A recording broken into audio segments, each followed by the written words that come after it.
திருச்சியில் தங்கலான் பட ப்ரமோஷன். ரஞ்சித் இயக்கத்தில் நடிகர் விக்ரம் நடிப்பில் வெளியாக உள்ள திரைப்படம் தங்கலான்.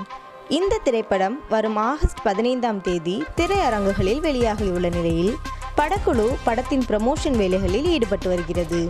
அதன் ஒரு பகுதியாக திருச்சியில் நடிகர் விக்ரம் மற்றும் படக்குழுவினர் கலந்து கொண்ட ப்ரமோஷன் நிகழ்வு நடைபெற்றது. இதில் ரசிகர்கள் விக்ரமுடன் ஆர்வமுடன் செல்ஃபி எடுத்துக்கொண்டனர்.